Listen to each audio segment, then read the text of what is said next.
अब ये जो हीट ट्रांसफर है ये मुख्तलिफ तरीके से ट्रांसफर हो सकता है। यहाँ पर तो सिंपल डायरेक्टली कांटेक्ट के जरिए हीट ट्रांसफर हुआ। अब जो इसके हीट ट्रांसफर को हम कैटेगराइज कर सकते हैं 3 कैटेगरीज में, जिसको हम कहते हैं मोड्स ऑफ हीट ट्रांसफर।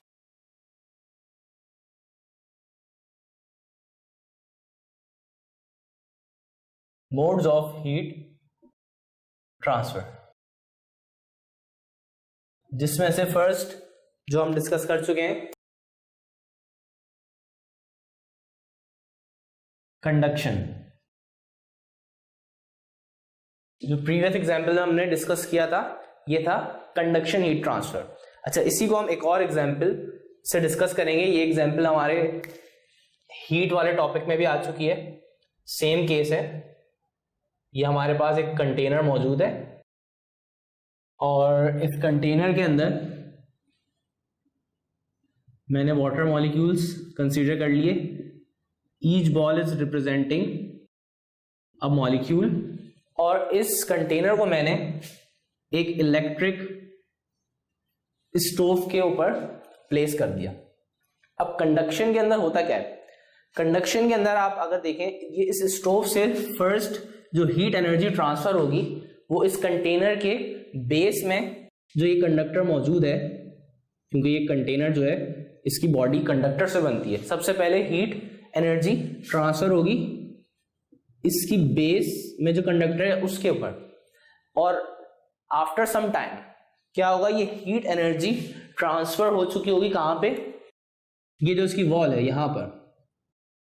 ये हीट एनर्जी का जो ट्रांसफर बॉटम के मॉलिक्यूल से या बॉटम सरफेस से साइड वॉल तक जो हीट एनर्जी ट्रांसफर हुई है इस रूट में, इस ट्रांसफर ऑफ हीट एनर्जी को हम बोलते हैं, या ये मोड ऑफ ट्रांसफर जो है इसको हम बोलते हैं conduction.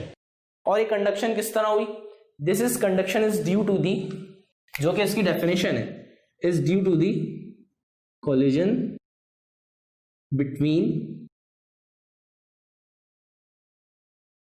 the molecules, actually the neighboring molecules,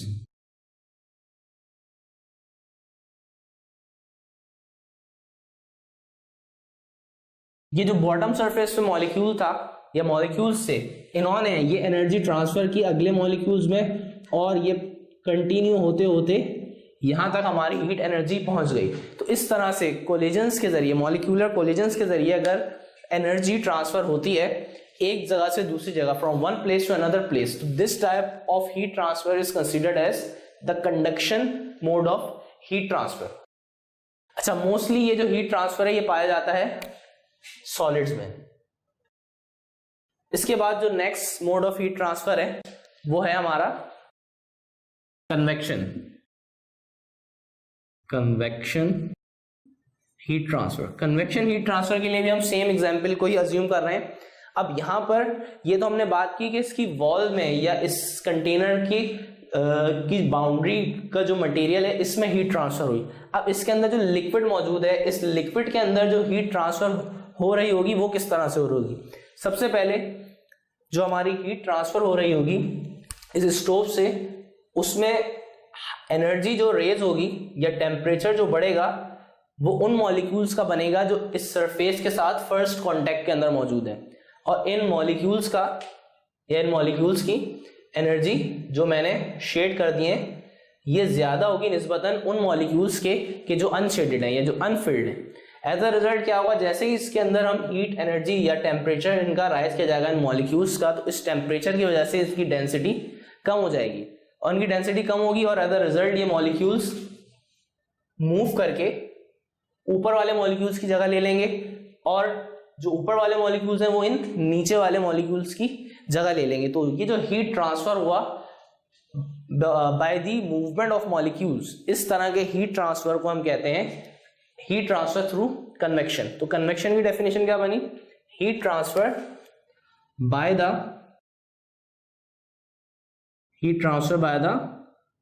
movement of molecules.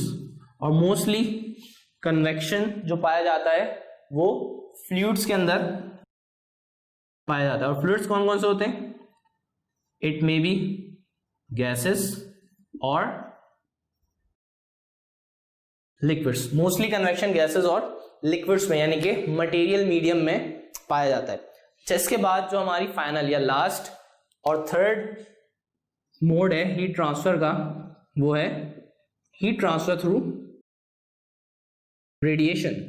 इसकी एग्जांपल क्या है कि हीट ट्रांसफर रेडिएशन से किस तरह से हो सकती है, उसकी एक एग्जांपल जो कॉमनली हम सुनते रहते हैं वो किस तरह से, वो है सनलाइट, या सन से जो एनर्जी अर्थ तक पहुंचती है वो थ्रू रेडिएशन पहुंच रही होती है। और हमारी इस एग्जांपल के अंदर भी क्लियरली इंडिकेट हो रहा है कि जो स्टोव है, इस स्टोव का डायरेक्ट कांटेक्ट हमारे कंटेनर के साथ नहीं है, लेकिन हीट एनर्जी इस तक पहुंच रही है। और वो किस तरह पॉसिबल है, वो इस तरह के इस स्टोव से radiations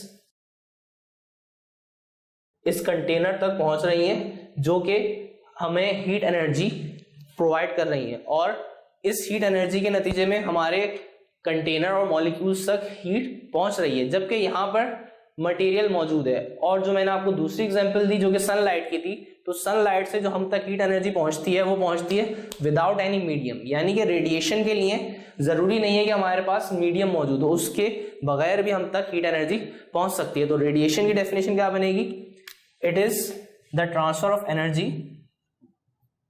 by the electromagnetic waves. और ये इलेक्ट्रोमैग्नेटिक वेव्स ये वही रेडिएशंस होती हैं कि जिसके जरिए हीट ट्रांसफर हो जाती है और विदाउट एनी मीडियम हम तक हीट एनर्जी इजीली पहुंच जाती है। तो इस तरह से हमने तीन कैटेगरी में मोड्स ऑफ हीट ट्रांसफर को डिवाइड कर लिया। कंडक्शन जो कि मोस्टली सॉलिड्स में पाया जाता है, कन्वेक्शन जो कि फ्लूइड्स या गैस और लिक्विड्स में पाया जाता है, और रेडिएशन जो कि इन तीनों मीडियम में और विदाउट एनी मीडियम भी हमारे लिए इजीली हीट ट्रांसफर कर सकता है।